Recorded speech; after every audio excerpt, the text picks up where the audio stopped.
Bismillahirrahmanirrahim. Innal hamdalillah nahmaduhu wa nasta'inuhu wa nastaghfiruh. Wa na'udzu billahi min shururi anfusina wa sayyiati a'malina. May yahdihillahu fala mudilla lahu wa may yudlilhu fala hadiyalah. Asyhadu an la ilaha illallah wahdahu la syarika lahu wa asyhadu anna Muhammadan 'abduhu wa rasuluh.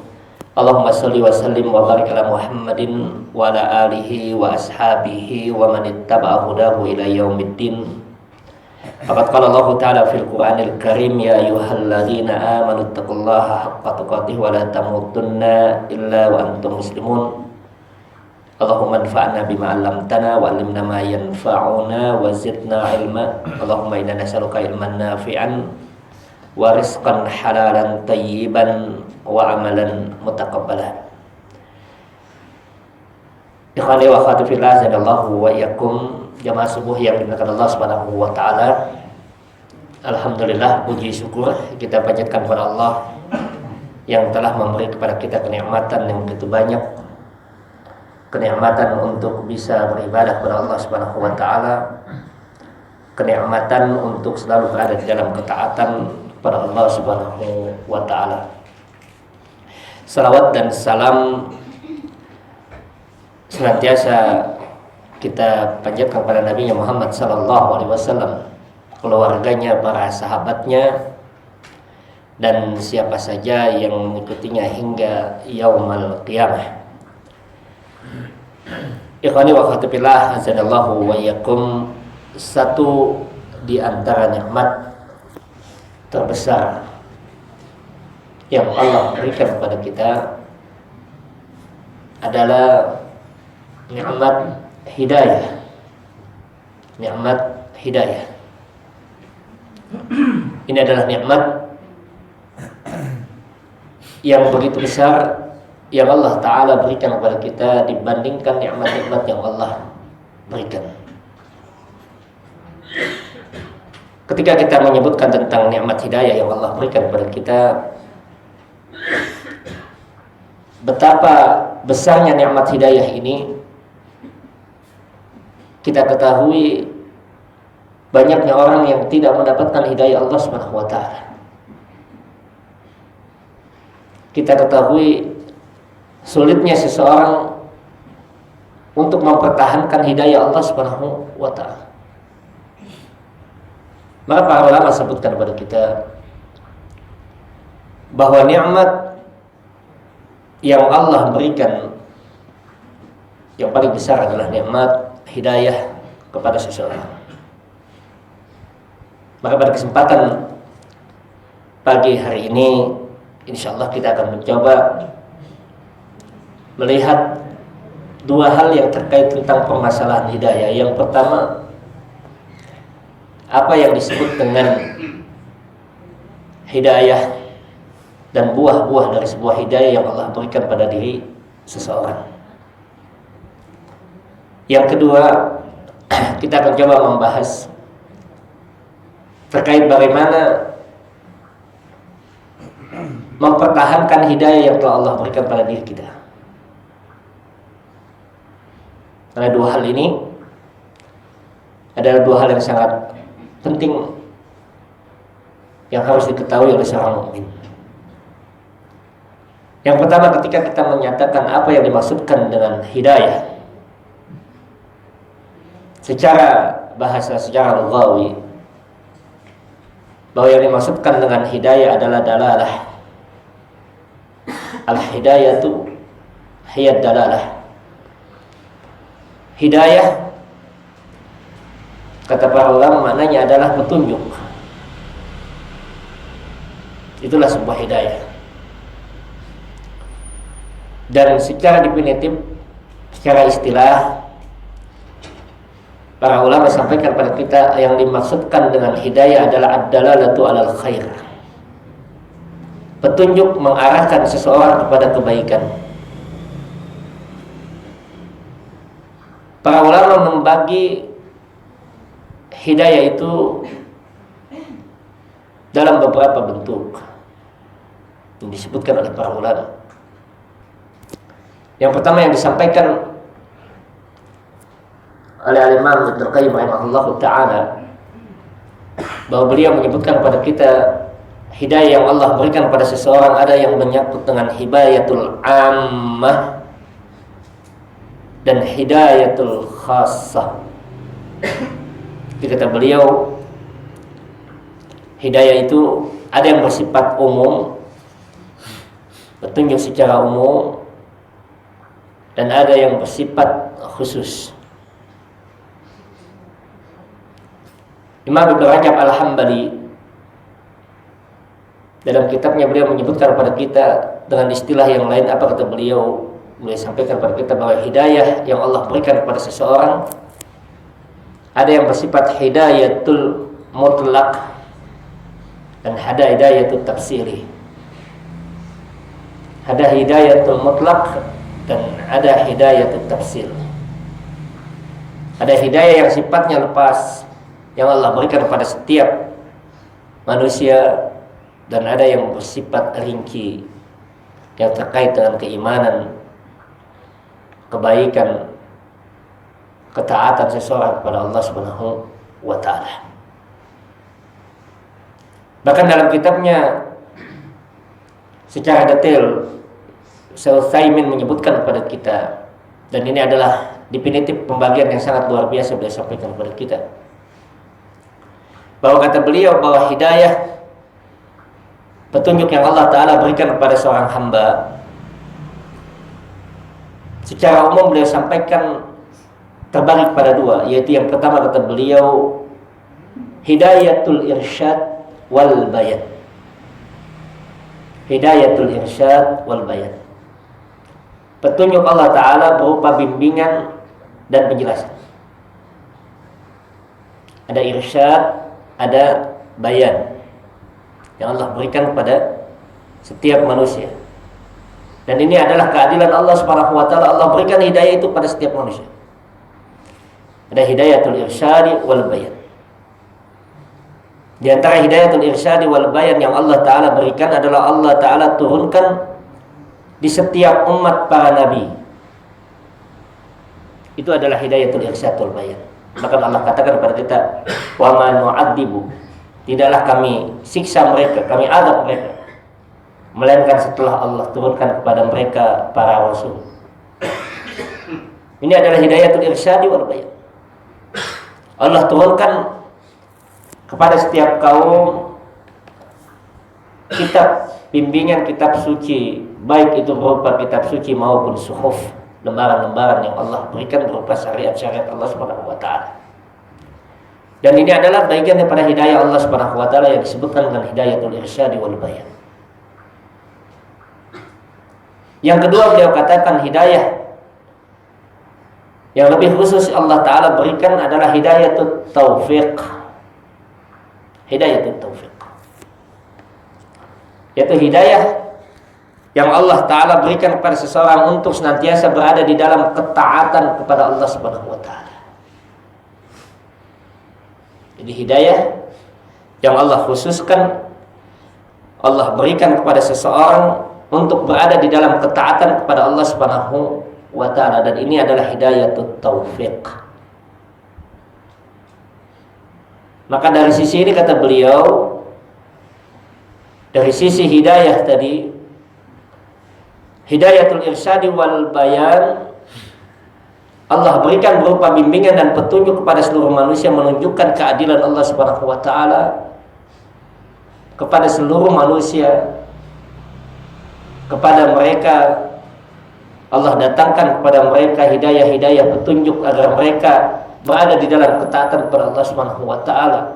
Akan tetapi ketika mereka berada ditetapkan di dalam ketetapan Allah Subhanahu wa taala untuk senantiasa taat tunduk kepada Allah Subhanahu wa taala, ini berpulang kepada kehendak Allah Subhanahu wa taala. Dan itulah yang disebut dengan hidayatul taufiq. Hidayah seseorang untuk berada di dalam ketaatan kepada Allah Subhanahu wa taala. Bahkan Nabi sallallahu alaihi wasallam tidak bisa memberikan hidayah taufik ini kepada orang yang dicintainya. Nabi sallallahu alaihi wasallam sebagai nabi dan rasul yang bisa memberikan hidayah, bisa memberikan petunjuk berupa irsyad dan bayan tadi. tetapi tidak dapat memberikan hidayah taufik. Innaka la tahdi man ahbabta walakinallaha yahdi may yasha. Sesungguhnya engkau wahai Muhammad tidak bisa memberikan hidayah kepada orang yang kau cintai, tetapi Allah Ta'ala yang memberikan hidayah kepada siapa yang ia kehendaki. Nabi SAW disampaikan oleh Allah Subhanahu Wa Taala, innaka la tahdi man ahbabta walakinallaha yahdi may yasha.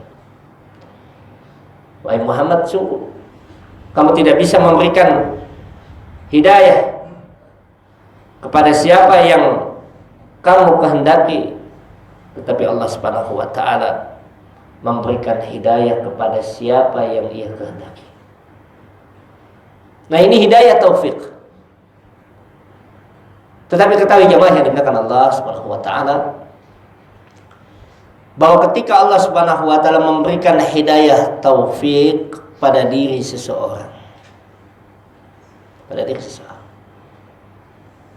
ada buah, ada hasil yang terlihat dan tampak di mana hidayah taufik itu ada pada dirinya.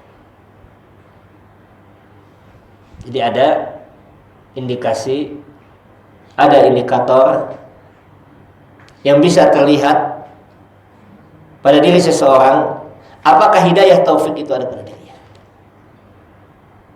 Ini yang pertama yang harus kita pahami. Yang kedua,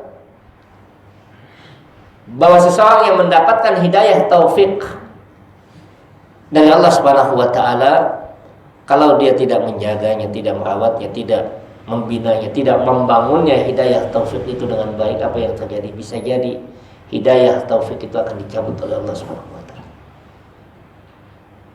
Bisa jadi akan dicabut oleh Allah Subhanahu wa taala. Dan banyak kita saksikan banyak orang yang mendapatkan hidayah tapi kemudian tercabut.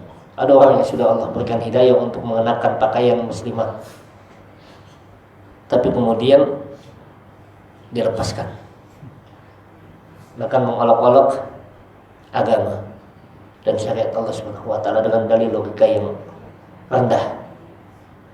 Ini hidayah.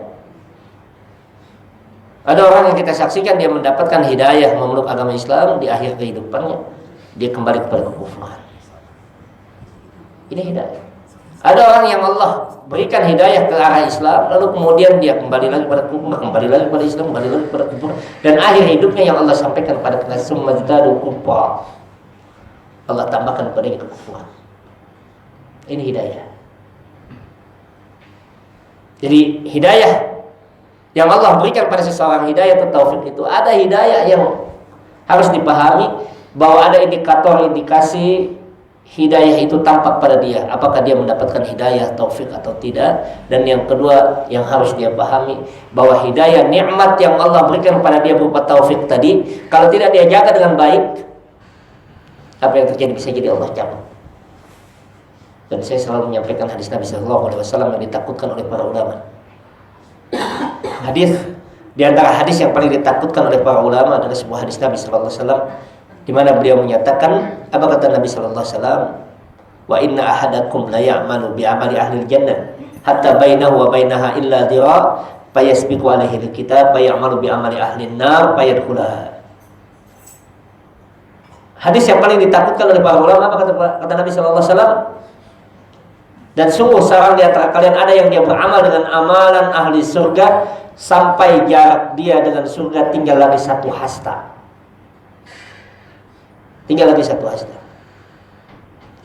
Fayasbiqu alaihi alkitab, lalu ketetapan Allah mendahuluinya, maka dia beramal dengan amalan ahli neraka dan Allah masukkan dia ke dalam neraka.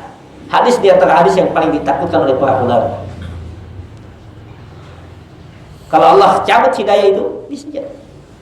Ada orang dulu pengurus masjid, aktif di masjid, kemudian ketika ada permasalahan sama sekali lepas dari masjid. Itu hidayah. Maka kalau tidak dijaga dengan baik hidayah taufik tadi, maka bisa jadi hidayah itu akan Allah cabut pada diri kita. Dan itu yang paling ditakutkan oleh para ulama. Ketika Allah Ta'ala mencabut hidayah taufik pada diri seseorang adalah sesuatu yang merupakan kerugian yang besar. Yang Allah sampaikan kepada kita, zalika khusranul mubin, itulah kerugian yang nyata, kerugian yang jelas. Orang yang paling rugi dalam kehidupan dunia dan orang yang paling rugi dalam kehidupan akhirat. Nah, apa buah hidayah? Indikasi hidayah yang bisa kita lihat pada diri seseorang. Wa akhatibillah jadallahu wa yakum. Yang pertama di antara hidayah yang Allah berikan pada diri seseorang akan tampak, akan terlihat pada dirinya. Ciri yang paling menonjol apa kata para ulama? Zahab al-qalaq wal ittirab al-hairah. Kata para ulama bahwa seseorang yang Allah tetapkan untuk mendapatkan hidayah, di antara buah yang terbesar yang Allah berikan padanya adalah Allah hilangkan kegoncangan, kebimbangan, kebingungan, keraguan, kegundahan. Allah cabut pada diri orang yang Allah berikan kepadanya hidayah. Ketika Allah berikan hidayah, taufik. Dan inilah yang disebutkan oleh Allah Subhanahu wa taala di dalam Al-Qur'an. Ketika Allah Subhanahu wa taala menghendaki pada diri seseorang, Allah lapangkan dada seseorang. Ketika Allah Subhanahu wa taala menginginkan kebaikan pada diri seseorang, apa yang Allah berikan? Maka Allah lapangkan dadanya untuk berada di arah Islam. Yasrah sadrahu lil Islam. Kata Allah Subhanahu wa taala, ketika Allah Subhanahu wa taala menginginkan kebaikan pada diri seseorang, apa yang Allah lakukan? Allah jadikan orang itu lapang berada di dalam Islam. Lihat dalam Al-Qur'an, Allah sampaikan kepada kita, "Faman yuridillah ayyahdiyahu yashrah sadrahu lil Islam wa may yurid ayyudillahu yaj'al sadrahu dayyqan harajan ka'annama yas'adu bis sama'. Kadzalika yaj'alullahu 'azza 'alal ladina la yu'minun." Yang Allah sebutkan dalam Al-Qur'an surat Al-An'am surat yang ke-6 ayat yang ke-125. Surat Al-An'am surat yang ke-6 ayat 125, Allah katakan kepada kita, "Faman yuridillah," barang siapa yang Allah inginkan, ayyahdiyahu, agar Allah berikan hidayah kepada dia. Apa yang Allah lakukan? Lihat. Ini disebutkan oleh Allah Subhanahu wa taala, "Faman yuridillahu ayyahdiyahu," barang siapa yang Allah inginkan agar Allah berikan hidayah kepada dia, yashrah sadrahu lil Islam. Allah akan lapangkan dadanya untuk berada dalam Islam, di dalam ketaatan kepada Allah Subhanahu wa taala. Wa may yurid ayyudillahu, dan barang siapa yang Allah inginkan kesesatannya, ayyudillahu, Allah akan berikan kepadanya kesesatan. Apa yang Allah berikan? Yaj'al sadrahu dayyqan haraja, maka Allah jadikan dadanya sesak, sempit. Ka'annama yas'adu bis sama', bagaikan dia mendaki ke langit. Yasra sadrahu dayyqan, yasra sadrahu, Allah lapangkan dadanya. Kemudian yang kedua yang Allah katakan, yaj'allahu dayyqan haraja, sempit, sesak. Yas'adu bis sama', bagaikan dia mendaki langit. Kadzalika rizqal ladzina la yu'minun. Allah jadikan yang seperti itu hinaan. Kata ariz itu adalah najis, kotoran yang begitu rendah. Begitulah Allah hinakan orang-orang kufur. Terkait dengan apa ini? Hidayah. Jadi kalau Allah Ta'ala memberikan hidayah kepada seseorang, maka apa yang terjadi? Allah lapangkan dadanya untuk menuju ketaatan. Allah mudahkan dia, ringan makanya untuk taat, ringan makanya untuk sholat. Maka jamaah yang diberkahi Allah Subhanahu wa taala, hati-hati. Hati-hati kata para ulama. Kalau kita sudah malas untuk melakukan ibadah dan ketaatan, jangan-jangan cabut. Tanda-tanda. Tanda-tanda itu ya. Bukan tanda-tanda menuju kematian gitu ya. Tapi tanda-tanda hidayah itu akan lepas. Itu hati-hati. Kalau sudah mulai malas ya. Sudah mulai malas, maka dan para ulama membangun semangat ketaatan itu sangat luar biasa. Silakan baca dalam beberapa kisah-kisah para ulama itu. Mereka membangun ketaatan kepada Allah Subhanahu wa taala, membangun semangat untuk senantiasa berada ketaatan. Itu sangat luar biasa. Kisah-kisah mereka itu. Ada yang mereka menggali kuburan, menggali liang lahat di rumahnya. Jadi ketika mereka malas dalam ketaatan pada Allah Subhanahu wa taala, dia tidur dalam liang lahat tadi. Bagaimana aku akan malas dalam ketaatan sebentar lagi aku akan dimasukkan ke dalam tanah. Ada ulama yang ketika mereka ingin lepas dari ketaatan walaupun sejenak, dia masukkan jarinya itu kepada lilin. Dimasukkan jarinya lalu kemudian dia terhentak lalu dia katakan, bagaimana mungkin aku akan melakukan maksiat, aku tinggalkan ketaatan sementara aku tidak kuat untuk menahan panasnya api lilin. Ini luar biasa. Jadi bangun semangat untuk senantiasa berada dalam ketaatan itu dengan berbagai bentuk. Dan Allah Ta'ala ketika menginginkan seseorang untuk mendapatkan hidayah, Allah tetapkan hidayah apa yang Allah berikan. Allah jadikan dia senantiasa lapang, mudah untuk berinfak, mudah untuk melakukan salat, mudah untuk melakukan kebaikan. Dan ini tanda di antara tanda Allah Subhanahu wa taala menetapkan kepadanya hidayah. Maka Allah katakan nanti di dalam ayat yang lain dalam surat Al-Hujurat ayat yang ke-7.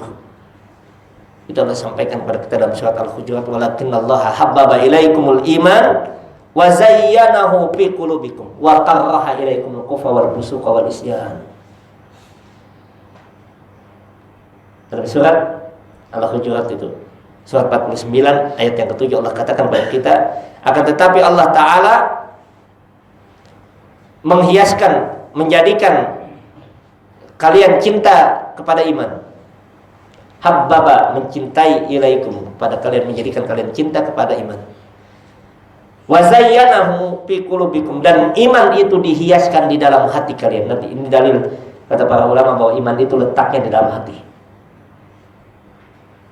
Wa zayyanahu fi qulubikum, iman itu letaknya dalam hati. Maka ketika iman itu lepas, dipenuhi dengan kemaksiatan, dipenuhi dengan dosa, dipenuhi dengan maksiat, dipenuhi dengan pengingkaran pada Allah Subhanahu wa taala, hati itu akan menjadi kelam, lalu kemudian iman itu tidak ada lagi tempatnya. Ini dalilnya. Jadi kalau Allah Ta'ala telah penuhi hati itu dengan iman, apa kata Allah Subhanahu wa taala? Wa zayyana ilaikumul iman wa karraha ilaikumul kufra wal fusuqa wal isyan. Apa yang terjadi? Orang itu akan membenci segala bentuk kekufuran, kefasikan, kemaksiatan. Ulaika humur rasyidun, mereka itu yang mendapatkan bimbingan Allah Subhanahu wa taala. Jadi benci dia. Dan ini indikasinya, ya kada wa kata pillah tadallahu wa iyyakum. Kalau ada orang yang dia suka maksiat, senang sama kefasikan, suka dengan kekufuran, itu hati-hati. Hati-hati. Ini yang disampaikan oleh Allah Subhanahu wa taala, bahwa Allah Ta'ala menyebutkan pada kita dalam surat Az-Zumar ayat 22, surat yang ke-39 ayat 22, Allah sampaikan pada kita, apa man sarahallahu sadrahu lil islami fahuwa ala nurin min rabbih. Siapa saja yang Allah lapangkan dadanya kepada Islam, fahuwa ala nurin min rabbih, maka dia berada di atas cahaya Allah Subhanahu wa taala, dan cahaya Tuhannya. Fawailul lil qasiyati qulubuhum, maka celaka kata Allah Subhanahu wa taala yang Allah jadikan hatinya kotor min dzikrillah, dari mengingat Allah Subhanahu wa taala. Ulaika fi dhalalim mubin, mereka itu yang berada dalam kesesatan yang nyata. Jadi itu bahaya sekali. Orang yang suka dengan kemaksiatan, suka dengan kerusakan, suka dengan pengingkaran, itu bahaya, dan sangat bahaya sekali ketika hati yang dia miliki nanti dipenuhi dengan kemaksiatan. Tadi apa yang Allah berikan, Allah cabut hidayah itu. Waliyazubillah. Umar bin Khattab radhiyallahu ta'ala ketika membaca ayat ini, kata Umar bin Khattab radhiyallahu anhu, aku pernah bertanya kepada seorang Arab Badui, orang Arab yang tinggal di pedalaman, mereka yang mengetahui bahasa dengan baik, mereka yang mengetahui bahasa yang halus, mereka yang mengetahui apa makna dari ayat-ayat Allah Subhanahu wa taala secara lughawi, ditanya oleh Umar bin Khattab. Kalau Allah Taala menyebutkan kepada kita di dalam ayat tadi, Allah Taala katakan kepada kita bahwa siapa yang Allah lapangkan yasra sadrahul Islam, Allah akan mudahkan dadanya ke arah Islam. Wa may yurid ayyudillahu, dan ketika Allah Taala menginginkan orang itu berada di dalam kesesatan, Allah jadikan dadanya sempit. Maka kata Umar bin Khattab radhiyallahu taala, wa ma ja'ala alaikum fid-din. Apa yang dimaksudkan dengan dada yang sempit tadi? Dayiqan, harajan dayiqan kana yas'adu bisama. Bagaikan dia mendaki langit. Apa maknanya? Apa kata orang Arab tadi? Orang yang dimaksudkan dengan dadanya sempit sesak itu, bagaikan dia mendaki langit adalah dia berada di dalam kegundahan yang sangat luar biasa. Gundah. Nikmat banyak Allah berikan. Dan hari ini ikhwani wa akhwati fillah jannallahu wa yakum. Hari ini banyak orang yang mencari ketenangan secara batin. Macam-macam mereka cari ketenangan. Kenapa? Karena hilangnya perasaan lapang, hilangnya ketenangan, hilangnya ketentraman, hilangnya perasaan nyaman dan aman pada diri seseorang. Dan ketahui, ini yang disampaikan oleh Allah Subhanahu wa taala kepada kita, bahwa orang yang Allah Taala berikan ketenangan, kenyamanan itu terkait dengan hidayah yang Allah berikan pada dia. Jadi semakin sempurna hidayah itu Allah berikan, semakin dia merasakan keamanan, ketentraman, tidak ada lagi rasa takut. Dan kita pernah sampaikan hadis Nabi sallallahu alaihi wasallam, satu di antara penyakit yang paling berbahaya yang merusak kebahagiaan seseorang di antara 8 penyakit yang disebutkan oleh Nabi sallallahu alaihi wasallam adalah hilangnya ketenangan pada diri seseorang. Apa kata Nabi sallallahu alaihi wasallam? Allahumma inni a'udzubika minal hammi wal hazan, wa a'udzubika minal azzi wal kasal, wa a'udzubika minal jubni wal bukhl, wa a'udzubika min ghalabatid daini wa qahril rijal. 8 penyakit yang disampaikan oleh Nabi SAW, bahkan dikatakan oleh Imam An-Nawawi rahimahullah ta'ala. Kata Imam An-Nawawi rahimahullah ta'ala, satu di antara doa yang dibaca di tahiyat akhir. Satu di antara doa yang dibaca di Allahumma inni a'udzubika minal hammi wal hazan, wa a'udzubika minal hazan wal kasal. Allahumma inni a'udzubika minal hammi wal hazan. Ham, apa ham itu? Ham itu adalah rasa takut terhadap apa yang akan terjadi. Yang belum terjadi dia udah dipikirin. Pensiun belum udah dia pikirin. Ya, di PHK belum sudah dia pikirin. Akhirnya apa yang terjadi?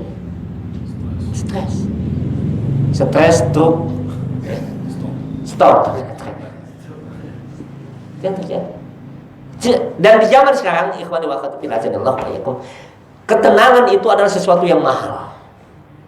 Dan Allah Ta'ala menyebutkan kepada kita bahwa kunci ketenangan, semakin kesempurnaan hidayah itu Allah berikan pada diri seseorang, maka apa yang Allah berikan? Allah berikan kepadanya ketenangan yang sempurna. Maka iman itu berbanding lurus dengan rasa aman. Jadi kalau ada orang mencari keamanan, ketenangan dalam hidupnya, maka apa yang harus dia lakukan? Maka hendaklah dia menimbang sejauh mana keimanan itu ada pada dirinya, sehingga Allah Subhanahu wa taala memberikan kepadanya kesempurnaan, ketenangan batin pada dirinya. Dan itu sesuatu yang sangat mahal ketika Allah Ta'ala memberikan pada diri seseorang.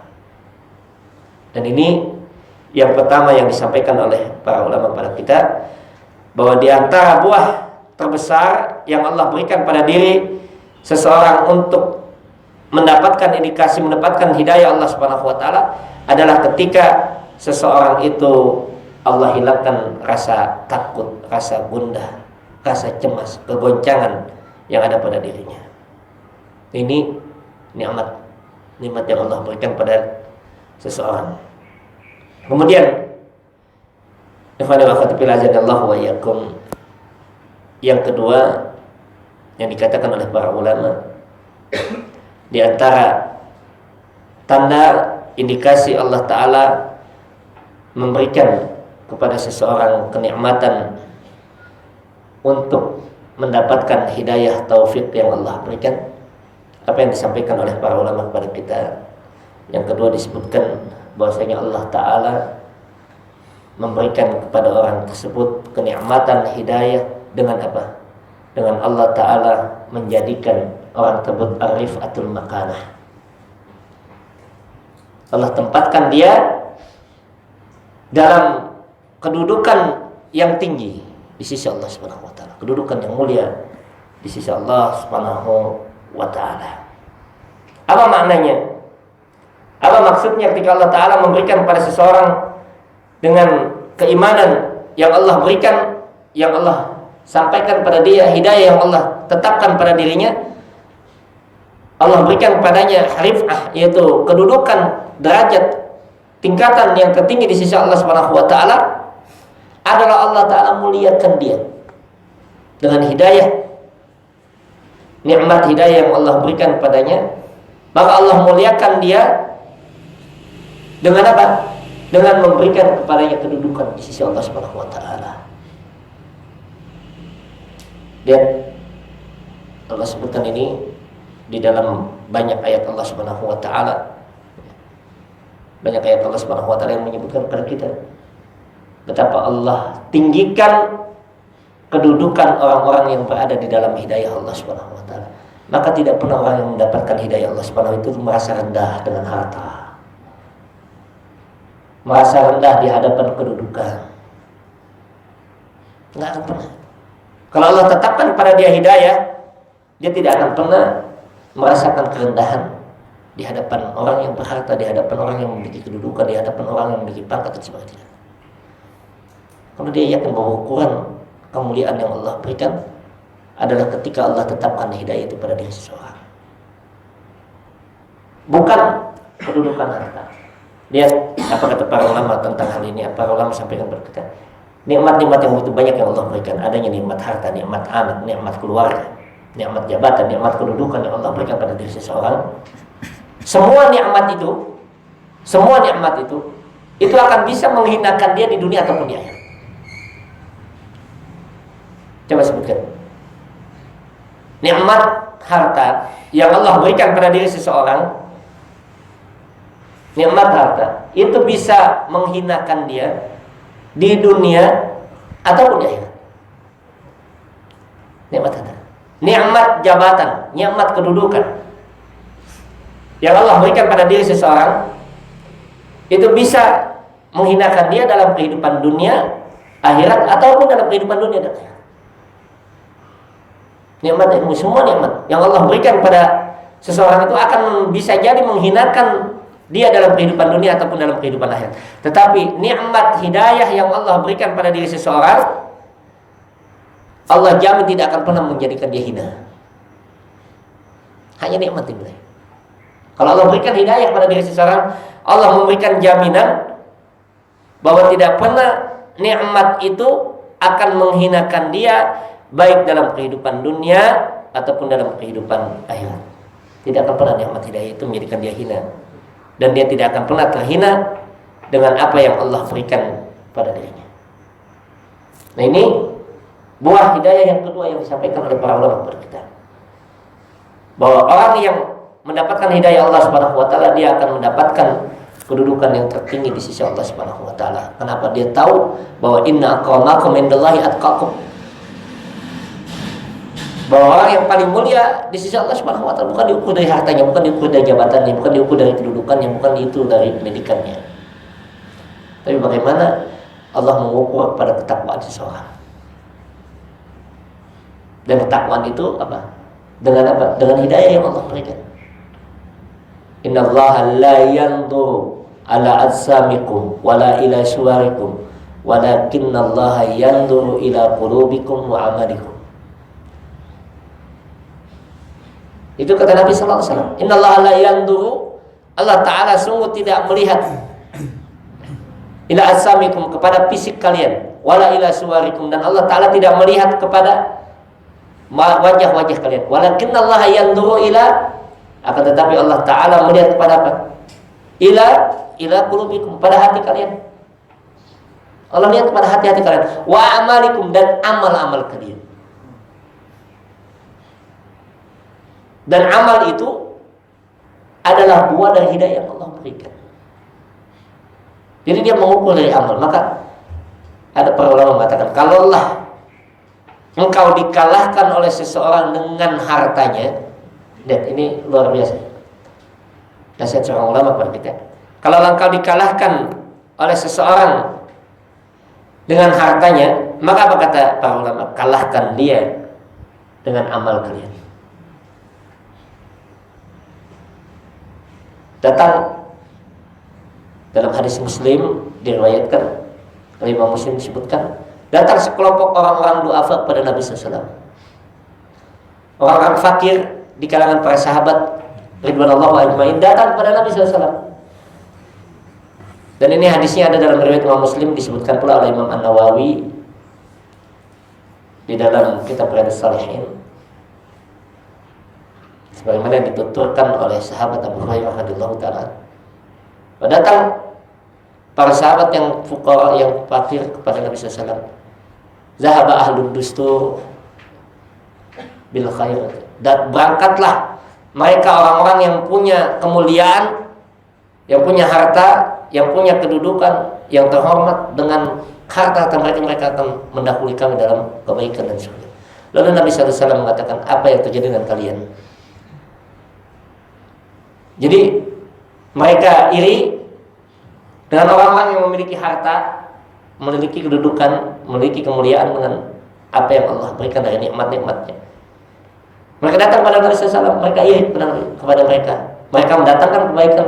Lalu Nabi SAW mengatakan kepada mereka, maukah aku tunjukkan kepada kalian satu amalan yang bisa mengalahkan mereka? Jadi ngirinya para sahabat itu, irinya para sahabat terhadap orang-orang yang kaya itu bukan karena hartanya tadi, tapi karena dengan harta itu dia bisa memasuki surga lebih dahulu. Ini yang diiri oleh para sahabat ridwanullah. Datang kepada Nabi SAW mengatakan, ya Rasulullah, mereka penuh kebaikan dengan hartanya, mereka berinfak. Kami salat, mereka salat. Kami puasa, mereka puasa. Mereka zakat, kami tidak bisa. Mereka infak, mereka sedekah, kami tidak bisa.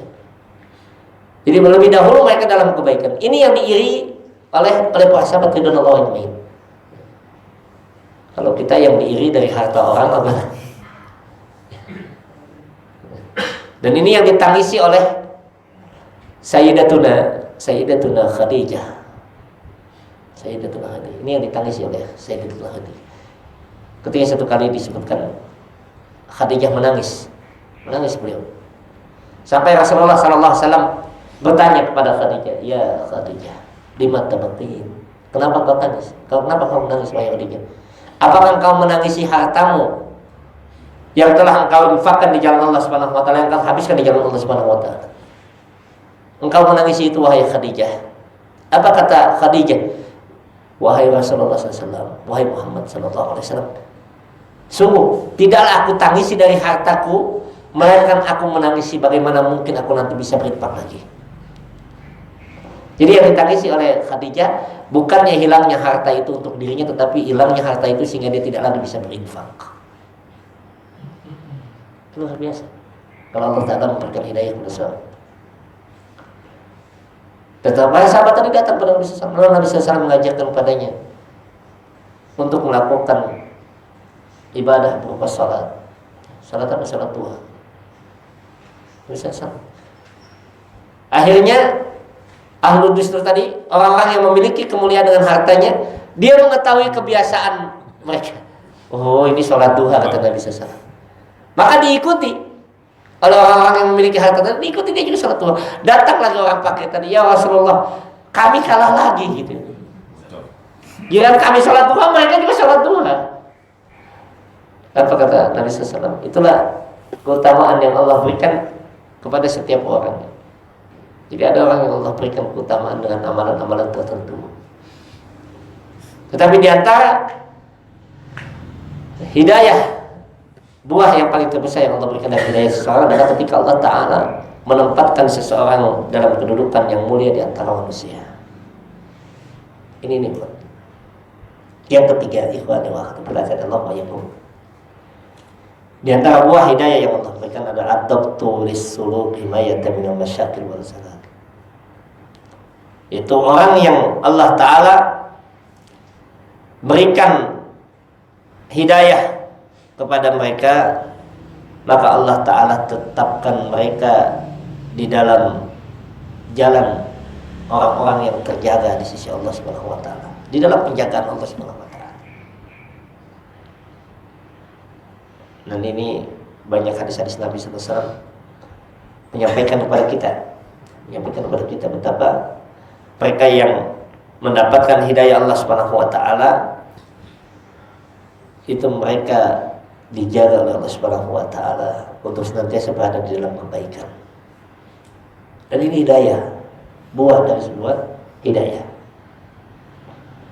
Hadis yang masyhur, hadis dalam riwayat Imam Muslim, hadis qudsi, Nabi sallallahu alaihi wasallam mengatakan kepada kita sebagaimana yang dituturkan oleh seorang sahabat dari Abdullah bin Abbas radhiyallahu taala anhu, bahasanya kata Nabi sallallahu alaihi wasallam, qala Allah azza wa jalla, Allah azza wa jalla berfirman, man ada li waliyan faqad adantuhu bil harbi wa ma taqarraba abdi ilayya mimma aftaratu alaihi summa yataqarrabu ilayya bin nawafil hatta uhibbahu fa idza ahbabtuhu, perhatikan, fa idza ahbabtuhu, kata Nabi sallallahu alaihi wasallam, jika aku telah mencintai seorang hamba, Allah tetapkan hidayah pada dia, Allah tetapkan dia berada dalam ketaatan. Bagaimana bentuk Allah tetapkan dia berada dalam ketaatan? Kata Allah Subhanahu wa Ta'ala dalam hadis qudsi tadi, paman adantu bil hamil, barang siapa yang memusuhi waliku, maka dia telah memusuhi aku. Maka hati-hati itu, yang mengkriminalisasi ulama itu hati-hati itu. Itu hati-hati itu. Allah itu yang menyampaikan itu dalam hadis qudsi itu. Jadi orang yang mengkriminalisasi ulama itu hati-hati itu. Allah bukan manusia yang menyampaikan. Nabi SAW menyampaikan qala Allah azza wa jalla, Allah Ta'ala berfirman. Yang suka memfitnah ini, fitnah para ulama, itu hati-hati. Apa kata Nabi SAW dalam hadis qudsi tadi? Nabi SAW menyampaikan kepada kita, Allah Ta'ala berfirman, kata Nabi SAW, man adali waliyan faqad adantuhu bil harbi. Barang siapa yang mengganggu waliku, memusuhi waliku. Siapa wali Allah Subhanahu wa Ta'ala? Alladzina amanu wa hum yattaqun. Dia dalam Al-Qur'an Allah sebutkan yang dimaksudkan dengan wali Allah Subhanahu wa Ta'ala, siapa mereka? Alladzina amanu wa hum yattaqun. Orang-orang yang beriman dan bertakwa. Itu yang dimaksudkan dengan wali-wali Allah Subhanahu wa Ta'ala. Siapa mereka yang beriman dan bertakwa? Allah sebutkan dalam surat Fatir. Allah sebutkan, innama yakhshallah min ibadihil ulama. Jadi persambungan ini. Maka saya katakan tadi, hati-hati orang yang mengkriminalisasi ulama, memfitnah ulama, menyudutkan para ulama, orang-orang itu hati-hati. Karena Allah yang mengumumkan peperangan itu. Faqad adantuhu bil harbi. Maka orang yang telah memusuhi waliku, kata Allah Subhanahu wa Ta'ala, faqad adantuhu, dia telah mengumumkan peperangan kepada aku. Jadi langsung berperang dengan Allah Subhanahu wa Ta'ala. Ini kata Allah. Dan bagaimana mereka bisa menjadi wali Allah Subhanahu wa Ta'ala? Faqad adantuhu bil harbi tadi. Wa ma taqarraba abdi ilayya, dan tidaklah seorang hamba mendekat kepadaku dengan amalan-amalan yang paling aku cintai. Dan ini rumus rahasia ibadah, ikhwani wa akhwati fillah, Allah wa yakum. Kalau seseorang mau mendekat kepada Allah Subhanahu wa Ta'ala, ini rumusnya, ini kaidahnya. Apa kata Nabi sallallahu alaihi wasallam? Allah Ta'ala sebutkan kepada kita, wa ma taqarraba abdi ilayya mimma aftaratu alaihi, melainkan dengan apa yang aku telah fardukan. Jadi kalau ada orang mau mendekat kepada Allah Subhanahu wa Ta'ala, Maka apa yang harus dia lakukan? Dia sempurnakan kewajiban-kewajiban itu, fardu-fardu itu dia sempurnakan. Jangan dia disibukkan dengan hal-hal yang sunnah dulu. Dia sempurnakan yang wajib. Summa yataqarrabu ilayya bin nawafil. Lalu kemudian dia mendekat kepadaku dengan amalan-amalan tambahan. Nafilah itu, kata Imam Ibnu Hajar Asqalani, yang dimaksudkan dengan nafilah itu amalan-amalan sunnah, termasuk di dalamnya salat, zakat, puasa, sedekah dan infak. Itu nawafil. Itu amalan-amalan yang sunnah, tambahan. Kenapa disebut nawafil? Kenapa disebut nafilah? Karena dia tambahan dari apa yang Allah wajibkan. Maka disebut dengan nafilah. Salat nawafil, salat nafilah, salat sunnah, tambahan. Karena yang diwajibkan cuma 5. Sedekah nafilah, sedekah tambahan. Karena yang diwajibkan zakat itu hanya zakat. Ini nafilah.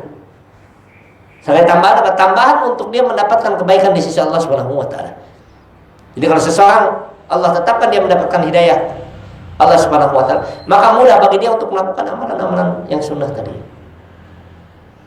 Saya sampaikan dulu, kita terjebak dengan frame berpikir fikih, Pak, kadang-kadang. Ini berbahaya. Ada kita terjebak dengan frame berpikir secara fikih. Apa maksudnya? Dan ini salah sebuah masalah dalam penerapan syariat, ya. Dalam penerapan syariat ini masalah. Ada kalanya orang mereka mendahulukan yang wajib, dan ini sesuatu yang benar. Lalu kemudian mereka mengecilkan yang sunnah. Jadi mengecilkan yang sunnah. Udah minta sunnah dulu. Tapi kalau orang yang ingin mendapatkan kebaikan di sisi Allah Subhanahu wa taala, tanda dia mendapatkan hidayah Allah, dia akan ringan langkahnya untuk melakukan amalan ketaatan apapun bentuknya. Bahkan Imam Ibnu Qayyim itu dalam kitab beliau Zadul Ma'ad itu, beliau sampaikan kepada kita bahwa orang yang dia berpikir untuk mendapatkan kebahagiaan akhirat, orang yang berpikir untuk mendapatkan kebahagiaan akhirat, maka dia tidak lagi pada tahapan nanti selanjutnya, dia tidak lagi memikirkan ini wajib atau sunnah, tidak. Tetapi selama itu ketaatan, maka dia akan laksanakan. Tetapi orang yang baru melangkah untuk melakukan ketaatan, maka dia akan memilah. Oh, ini yang wajib, betul. Secara fikih itu betul. Ini wajib, ini wajib, ini wajib, dia lakukan. Lalu kemudian dilaksanakan yang sunnah. Itu betul. Tetapi ketika seseorang ingin mengambil perbekalan, kata beliau, untuk mendapatkan kebahagiaan akhirat, maka dia tidak lagi berpikir secara fikih. Yang dia pikirkan, selama itu kebaikan, sekecil apapun kebaikan itu akan dilaksanakan dan diambil. Dan selama itu keburukan, sekecil apapun keburukan itu akan dia tinggalkan. Ini orang yang berpikir dengan kehidupan akhirat. Nabi SAW tadi menyebutkan kepada kita bahwa di antara amalan-amalan yang dilakukan oleh seorang mukmin kalau dia mau mendapatkan kebaikan, dia dahulukan dengan sempurnanya kewajiban-kewajiban tadi, lalu kemudian dia menambah terus-menerus dengan amalan-amalan sunnah, amalan-amalan tambahan, hatta uhibbahu, sampai Nabi SAW sampaikan, Allah Ta'ala berfirman dalam hadis tadi, sampai aku mencintainya. Fa idza ahbabtuhu, kalau aku mencintainya. Apa kata Allah Subhanahu wa taala? Kalau aku mencintainya, kata Allah Subhanahu wa taala, aku akan menjadi tangannya untuk menggenggam. Aku akan menjadi matanya untuk memandang. Aku akan menjadi pendengarannya untuk mendengar. Aku akan menjadi kakinya untuk melangkah. Dan ini disampaikan oleh para ulama bahwa orang yang Allah berikan hidayah kepadanya dengan amalan-amalan yang dia lakukan, amalan wajib, amalan sunnah yang dia kerjakan, terus mendekat kepada Allah Subhanahu wa taala, Allah ringankan, Allah mudahkan dia untuk melakukan ketaatan. Apa yang terjadi pada orang tadi? Allah akan jaga tangannya, Allah akan jaga pandangannya, Allah akan jaga pendengarannya, Allah akan jaga kakinya. Dia akan melangkah kepada hal-hal yang baik.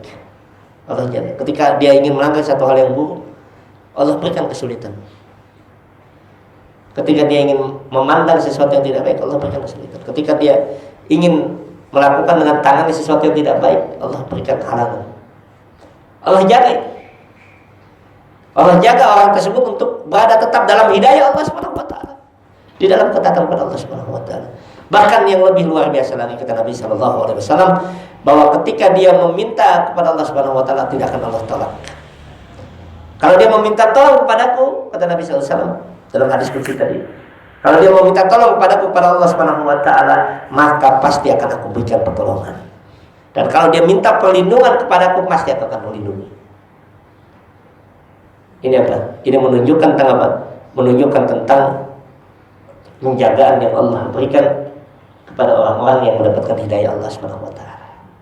Nah ini Bapak jamaah yang dimuliakan Allah Subhanahu wa taala. Di antara buah hidayah yang Allah berikan kepada seseorang, termasuk juga dalamnya nanti al-bustu rizq, keluasan dalam rezeki.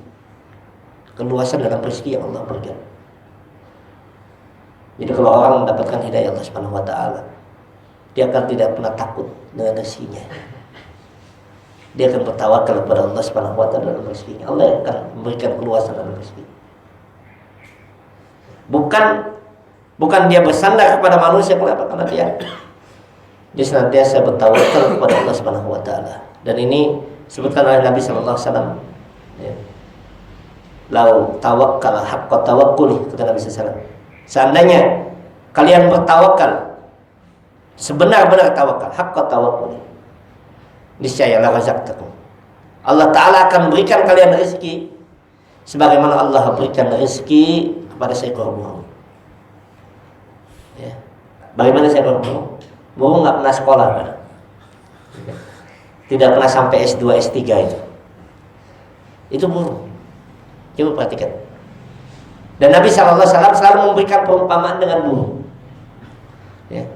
Maka saya selalu guyon sama teman-teman, berbahagialah Anda yang suka akan burung, ya. Berbahagialah gitu ya. Nabi SAW selalu memberikan perumpamaan sesuatu itu tentang burung, tentang orang yang masuk surga itu, hatinya itu selembut burung, kata Nabi SAW. Akan datang kepada kalian nanti penghuni surga yang hatinya selembut burung. Sahabat bertanya, seperti apa hati yang selembut burung? Dan Nabi SAW memberikan bentuk tawakalnya seseorang itu dengan gambaran seekor burung. Kata Nabi SAW, kalau seandainya kau bertawakal dengan sebenar-benar tawakal kepada Allah Subhanahu wa taala, bersandar kepada Allah dengan benar, niscaya Allah akan berikan rezeki kepada kalian. Itu kata Nabi SAW, Allah akan berikan rezeki kepada kalian. Bagaimana bentuknya? Allah gambarkan, lihat bagaimana seekor burung yang keluar dalam keadaan lapar, masuk lagi dalam keadaan sore hari dalam keadaan kenyang. Asal mau apa? Ikhtiar. Asal mau ikhtiar. Dan nanti sama dengan rezeki, begitu pula hidayah nanti. Ikhwani wa akhwati fillah, azanillahu wa iyyakum. Sama dengan rezeki yang Allah berikan, begitu pula hidayah nanti. Bahwa rezeki kita yakin Allah Ta'ala yang memberikan rezeki, dan hidayah itu kita yakin Allah Ta'ala yang memberikan hidayah. Tetapi ada asbabnya, ada sebab-sebabnya Allah berikan hidayah itu, dan Allah pertahankan hidayah pada diri seseorang. Ada sebab yang harus dia jalani. Jadi kita bertawakal dengan rezeki pada Allah Subhanahu wa taala, Allah yang berikan rezeki itu. Dan begitu pula dengan tawakal, begitu pula dengan hidayah yang Allah berikan.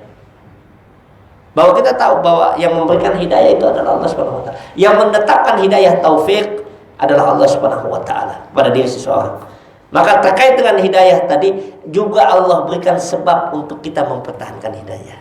Apa sebab-sebabnya? Di antaranya adalah taubat kepada Allah Subhanahu. Nanti saya memperbarui. Orang yang enggak pernah taubat itu, tidak pernah beristighfar kepada Allah Subhanahu, hati-hati. Hati-hati. Yang dipermasalahkan oleh Allah Subhanahu wa taala di dalam hadis Nabi sallallahu alaihi wasallam bukanlah tentang kemaksiatan yang dilakukan oleh seseorang, tetapi sejauh mana dia kembali kepada Allah Subhanahu wa taala. Jadi saya sampaikan kepada waktu kita sedang bahwa di antara bentuk cara Allah Subhanahu wa taala memberikan kepada seorang hidayah, Allah tetapkan ada sebab-sebab yang Allah sampaikan kepada kita. Apa di antara sebabnya? Taubat, senantiasa bertobat kepada Allah Subhanahu wa taala. Lihat dalam Al-Qur'an Allah katakan kepada kita nanti tentang permasalahan taubat ini adalah pintu di antara pintu yang Allah berikan kepadanya hidayah pada diri seseorang. Orang yang senantiasa bertobat kepada Allah Subhanahu wa taala, at-taubatu ilallahi azza wa jalla. Dia senantiasa melakukan taubat kepada Allah Subhanahu wa taala. Ini disebutkan oleh Allah Subhanahu wa taala di antaranya dalam Al-Qur'an surat Ar-Ra'd ayat 27. Surat Ar-Ra'd surat 13 ayat 27, di antaranya Allah katakan kepada kita, wa yahdi ilaihi man anab. Nanti saya tahu, bukan masalah maksiat. Jadi Jangan sampai orang yang melakukan kesalahan kemudian dia terus menerus melakukan kesalahan tadi, tidak. Tetapi dia senantiasa memperbaharui tobatnya. Agar hidayah itu tidak tercabut. Lihat itu dalam surat Ar-Ra'd. Dalam surat Az-Zumar, surat 39 ayat 35 juga Allah katakan kepada kita, ya ayyuhalladzina, ya ibadiyalladzina asrafu, wahai orang yang melampaui batas ala anfusihim terhadap diri mereka dengan kemaksiatan, la taqnatu min rahmat. Jangan putus asa dari rahmat Allah Subhanahu wa taala. Jangan putus asa dari rahmat Allah Subhanahu wa taala. Innallaha yaghfiru dzunuba jami'an. Sungguh Allah ampuni semua dosa. Nanti dalam Al-Quran, dalam surat Az-Zumarnya juga, dalam surat Az-Zumar ayat yang ketiga 54, Allah katakan pada kita, wa anibu ila rabbikum wa aslimu lahu. Kembalilah kalian kepada Tuhan kalian, wa aslimu lahu ay idza aradtum ay yahdiyakum. Apa kata para ulama tafsir dalam surat Az-Zumar ayat 54? Allah katakan kepada kita, wa anibu ila rabbikum, kembalilah kalian kepada Tuhan kalian, wa aslimu lahu, dan pasrahlah, tunduklah kepadanya. Para ulama tafsir mengatakan kepada kita, idza aradtum ay yahdiyakumullah fa anibu warji'u ilaihi. Itu kata para ulama tafsir, kalau kalian mau mendapatkan hidayah Allah Subhanahu wa taala, tidak lepas hidayah itu, maka ketika kalian memaksiat kepada Allah Subhanahu wa taala, fa anibu, maka kembalilah kepada Allah Subhanahu wa taala. Pasrahlah, tunduklah kepada Allah Subhanahu wa taala. Maka Allah akan berikan kepadanya, dipertahankan hidayah itu pada dirinya. Nah ini jemaah yang dimuliakan Allah Subhanahu wa taala, sedikit yang terkait tentang masalah hidayah ya. Termasuk di antaranya ilmu ya. Ilmu itu sebab, di antara sebab Allah sempurnakan hidayah pada diri seseorang ya. Itu di antaranya ilmu. Nanti lihat dalam surat An-Nur ya. Dalam surat An-Nur surat ke-24 ayat yang keempat Allah katakan, wa may yaj'alillahu lahu nuran fama lahu min nur. Siapa yang Allah jadikan cahaya baginya, maka tidak ada cahaya selain dari cahaya Allah Subhanahu wa taala. Dan cahaya di sini kata para ulama adalah bil ilmi, dengan ilmu yang memberikan penerangan pada dia untuk mendapatkan hidayah. Terus indikasinya apa? Orang yang selalu ingin mendapatkan hidayah dan ditetapkan hidayah itu, dia terus tidak akan pernah lepas untuk menuntut ilmu. Nggak pernah puas itu untuk mendapatkan ilmu Allah Subhanahu wa taala. Nah ini jamaah yang dimuliakan Allah Subhanahu wa taala, sedikit yang kita bahas pada kesempatan ini, mudah-mudahan ada manfaat bagi kita sekalian. Hadanallahu wa iyyakum ajmain. Wassalamualaikum warahmatullahi wabarakatuh.